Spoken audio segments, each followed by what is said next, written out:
afternoon. Thank you so much for joining us today for one of our AT&T focused webinars. In just a moment, we're going to be joined by one of our senior advisors here, Tyson Mavar, and he's going to be speaking to AT&T employees about your pension from AT&T. But before I bring Tyson on, I'd like to very quickly first introduce myself. My name is Samantha, and I am in client services here. I moderate these weekly webinars. If you hadn't already seen me, welcome. And I would like to also very quickly remind you that although we work very, very closely with both active and retired clients of AT&T, the retirement group is not affiliated nor endorsed whatsoever by AT&T. We are a completely independent group of financial advisors, so please keep that in mind. Throughout Tyson's presentation, I will be entering some very useful resources into the chat, so please keep an eye on that. Many of them are complimentary. All of them actually are complimentary, so please take advantage of those. And lastly, after Tyson's presentation, I will jump back on with him very quickly to ask him any of the questions you may have entered into the Q&A chat throughout his presentation. If you find you have a question while he's speaking, please feel free to ask away. It is completely anonymous and we welcome your participation. And with all of that boring stuff out of the way now, I am going to turn off my camera so Tyson can get started on his presentation. Hey, Tyson. Thank you, Sam. Thank you, folks, for attending our webinar series today.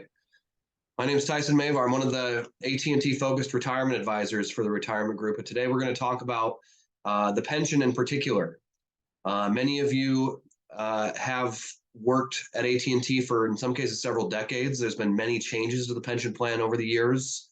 Retirement group's been in business over 30 years, navigating these changes with our clients and also people that just wanted to learn more about some of the issues related to these changes. But today we're going to talk about important changes on the pension, interest rates and the lump sum, several of the calculations. As many of you know, there are many different types of pensions at AT&T, and it's really important to understand your pension because most of them have some very different aspects to them that could change the way that you make decisions on taking your pension, the timing of your pension, and so forth. So today we're going to talk about the pension, as it's still a very big resource for most of our clients coming from AT&T.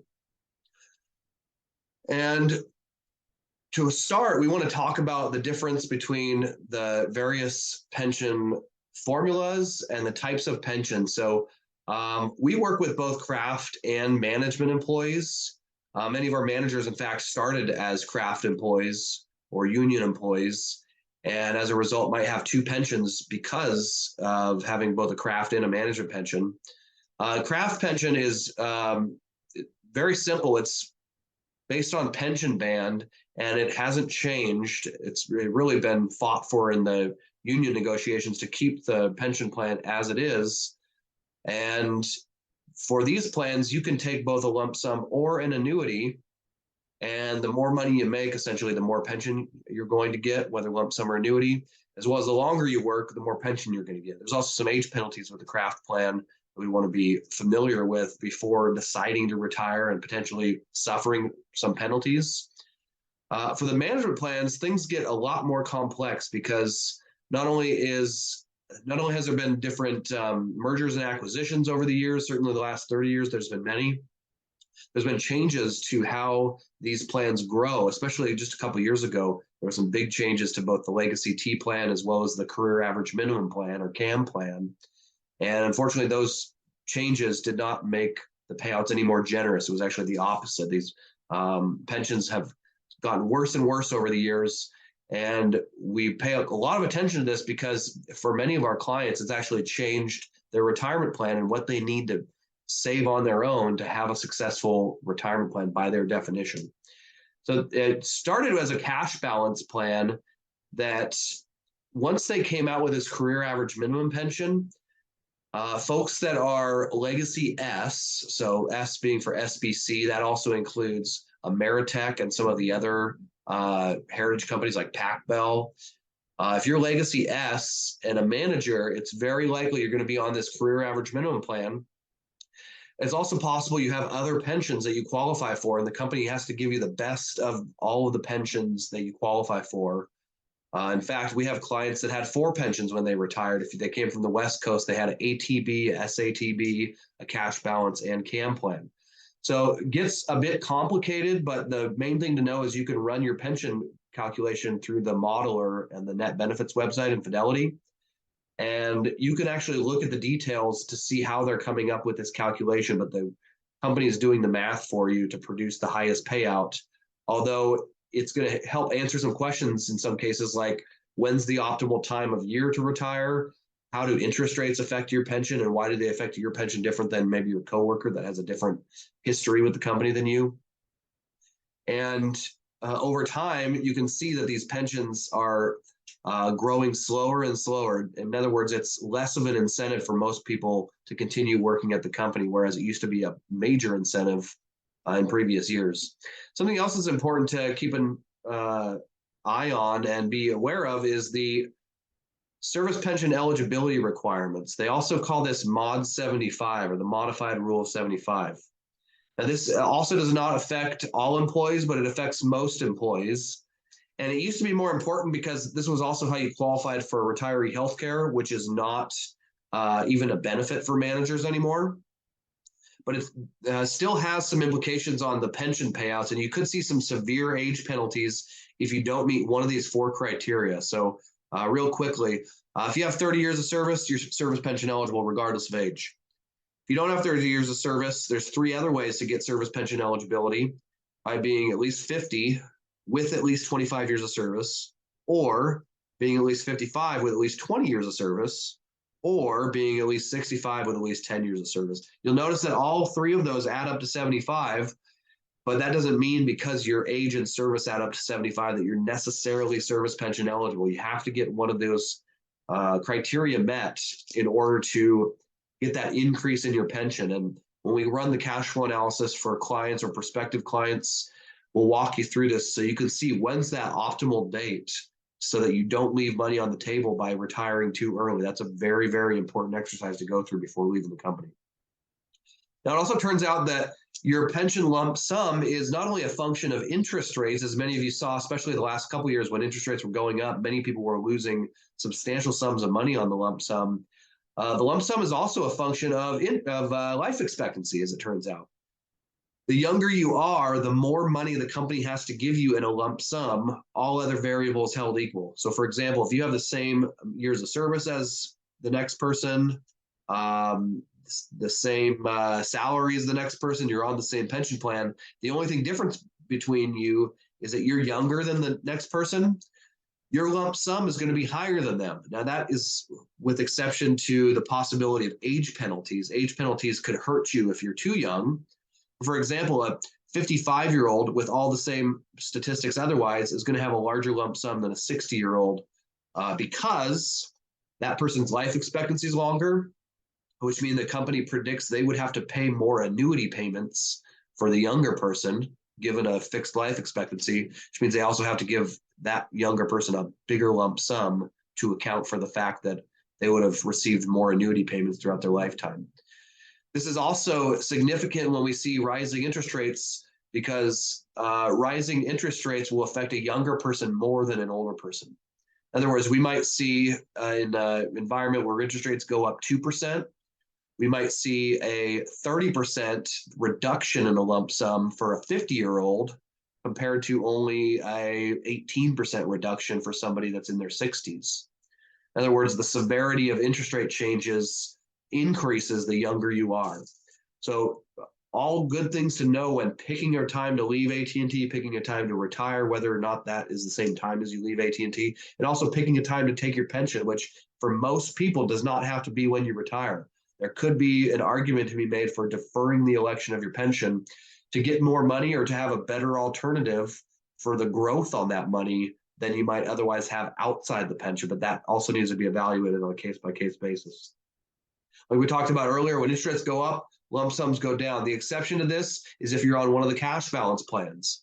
And I have clients that have 2 pensions. One's a cash balance, one's a defined benefit plan. It's the defined benefit plans that have this inverse relationship with interest rates, wherein the lump sums go down when interest rates go up. Cash balance plan, that is not the case. Let's look at these new interest rates. We just got this data recently. November of 2023, which as many of you know, will predict the lump sum payouts for 2024 lump sum recipients. These came out late December of 2023. We have the three segment rates, 5.5, 5.76, and 5.83.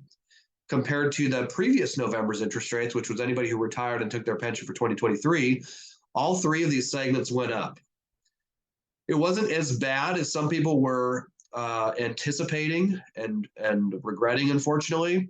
The interest rates went down at the very end of the year, which was helpful for some people that could not retire. But pretty much, I don't want to say everybody, but most employees lost money as a result of these higher interest rates on the lump sum, just not nearly as bad as the increases were from 2022 to 2023. In fact, we have that data and the lower table here, what all those interest rates are. We focus the most on the second segment rate because it carries by far the most weight in this calculation.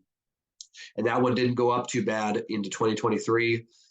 For those of you that are still working, or maybe you left but haven't taken your pension yet, we are hoping, for, at least for the sake of the pension, that rates do happen to fall a little bit this year. That could help the value of your lump sum a little bit.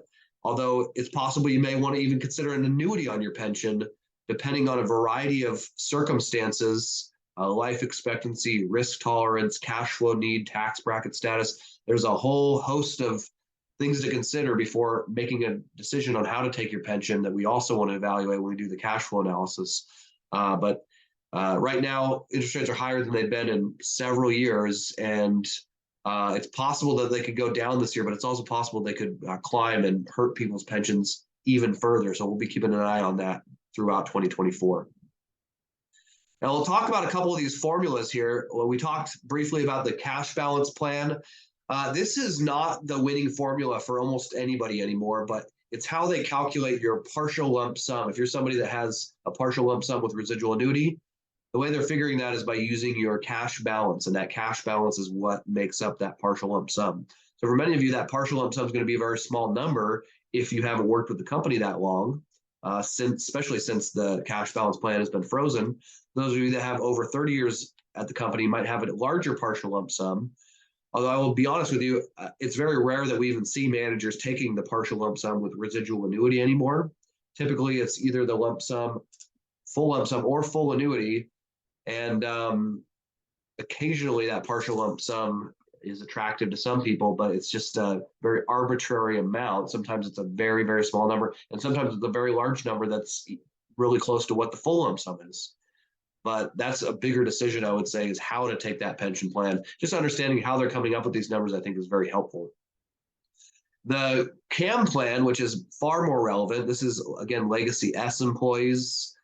This is called, when you log into the Net Benefits website, the non-bargain program of the AT&T PBP. That's just the program that for most people is calculated based on this career average minimum formula. The formula got less valuable recently when they changed the pension plan 2 years ago for both Legacy T and CAM plan recipients. But essentially what you need to know is that they're going to take your years of service and they're going to credit those at different rates. So they're crediting them at a higher rate up until the end of 2021 and at a lower rate, slightly lower rate for years of service after 2021. It went from 1.6% down to 1%. Effectively, your pension's still growing. It's just not growing as quickly as it had been previously. And then when you leave the company, you don't have to take your pension right away as a manager. You can leave it there. For most people, that wouldn't make sense because for most people, you either want to be receiving income or investing that money and earning interest. But there's exceptions to that norm where for some people, it makes more sense to leave the money there if you don't need it and if the growth rate is better than what you would otherwise be able to receive in an alternative investment like stocks, bonds, cash, real estate, so on and so forth. This also needs to be considered on a case-by-case basis. There are early retirement discounts. We went over the Mod 75 criteria that needs to be met to avoid severe penalties in many cases. There's also age penalties. Even if you are Mod 75 but aren't yet age 55, you're probably going to have some age penalties on the CAM plan that are either 3% or 6% per year, depending on whether or not you have your 30 years of service. So that is also a timing aspect of the retirement decision. What are your age penalties? What kind of considerations are there to leave the pension there to age out of those penalties? And what are the alternatives if I do take my plan with those age penalties? How can I beat the pension, in other words, in terms of how fast it's growing? So we talked about those table B penalties, very severe if you don't reach your mod 75 criteria. It could be 50 or 60% less money than if you were to reach that mod 75. For instance, we had one of our clients' siblings who left the company 1 year prior to mod 75, and she walked away with only I think it was 55% of her pension. Had she worked one more year, she would have got 100% of her pension by meeting that mod 75 criteria. And she just didn't know about these rules. So this is a pretty extreme situation or example here, but we've had many, many examples like this where just knowing these rules can help you make better decisions on the timing of your exodus from AT&T or the decision-making process on taking these benefits, when to take them and when not to take them. Lump sum is not the only form of payment. It's been very popular in lower interest rate environments that we've seen. I would say it's still stayed pretty popular in this higher interest rate environment that we're in. Although I've also seen people defer their retirement in hopes for a lower interest rate environment so they can catch it at a better time where they get a better lump sum and maybe just work a couple more years to try to seed out that interest rate environment. There's a lot of great investment or pension options, although other than the lump sum, and these are going to be a function of, like I mentioned earlier, life expectancy, health concerns, other people that are dependent on you, whether it's a spouse, family members, maybe even special needs family members, your expenses, how those change in retirement, your propensity to work after you leave AT&T somewhere else, full-time or part-time, your tax bracket status, whether or not you're collecting Social Security. There's a lot of variables in what's going to be the optimal solution in taking the pension. We'd like to run multiple different scenarios, and we like to get to know you first before even suggesting what could work based on the thousands of AT&T retirees we've worked with in the past and the success stories, as well as not so successful stories that we've seen as a result of people's circumstances. We feel that we are very well equipped to provide some insight into what could be the best option for you, given what we know about your situation. But there's a lot of different options. Each plan has different options. Some plans don't offer the 25% joint life annuity, for example. Some plans don't have a partial lump sum with residual annuity.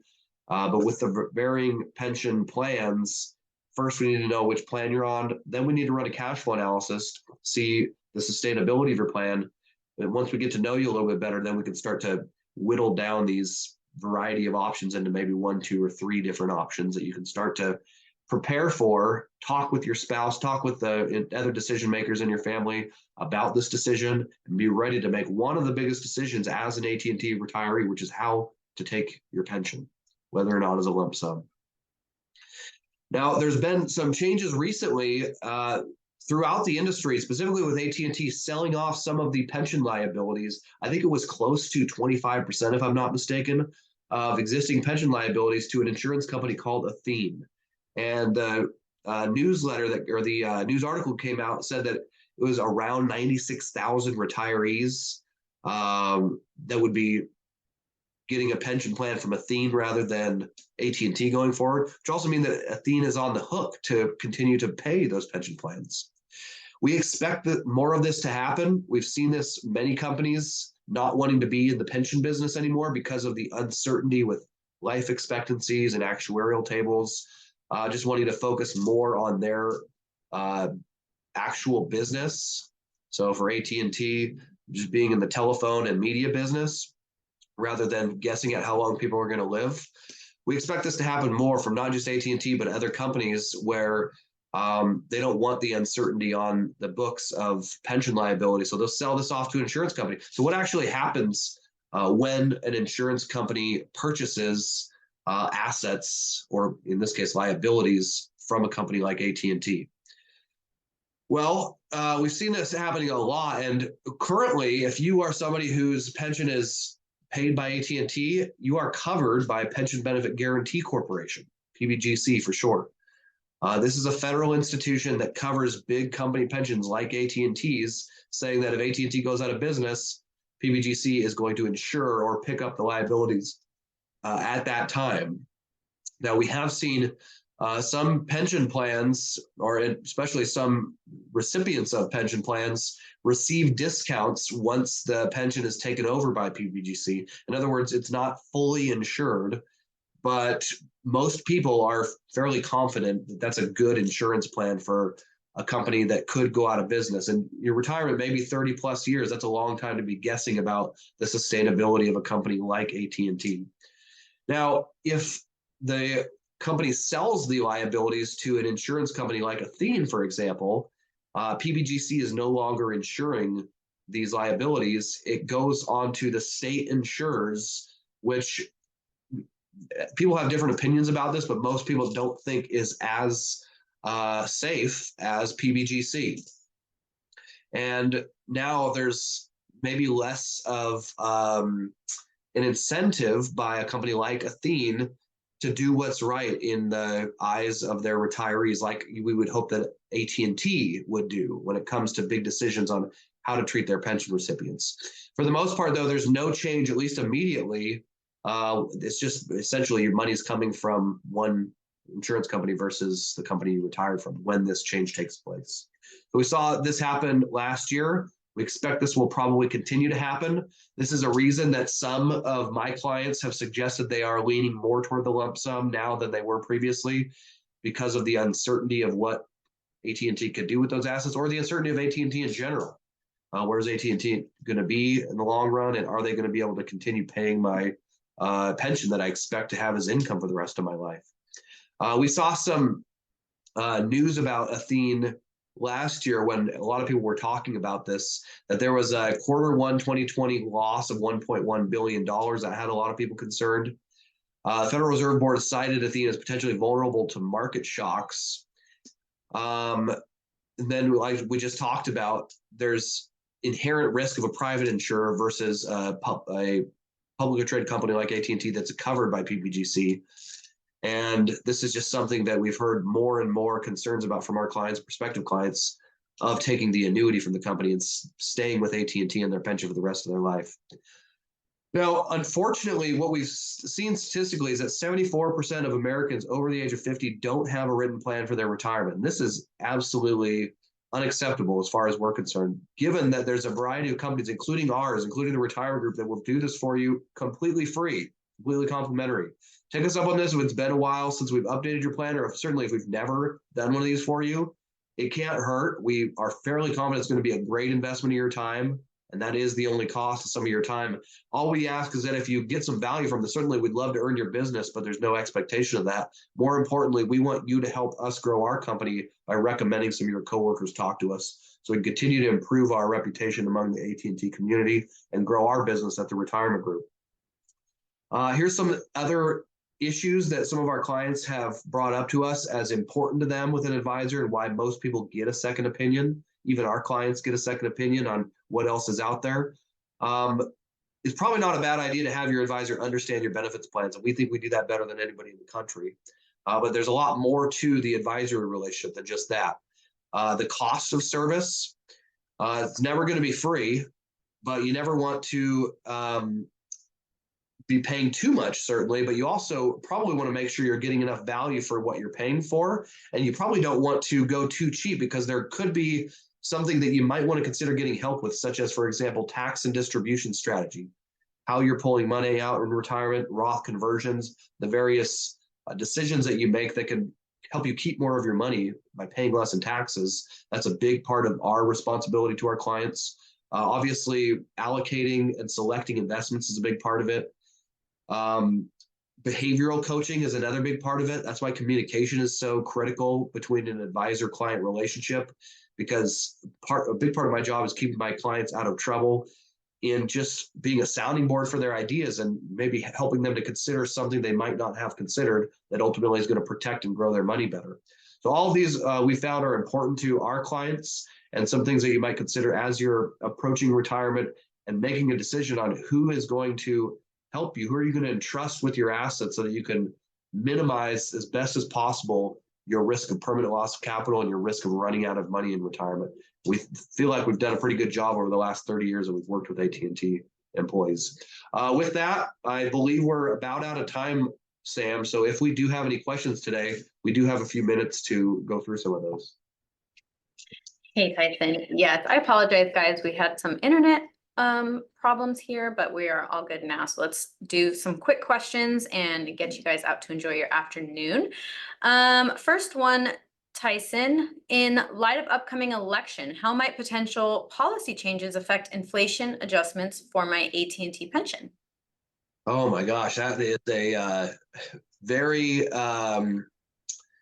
very good question. Yeah. Probably not one that we have time to get Right. into too much detail on. So let's talk through that. So inflation's come down a little bit since the height in 2021, the height of inflation.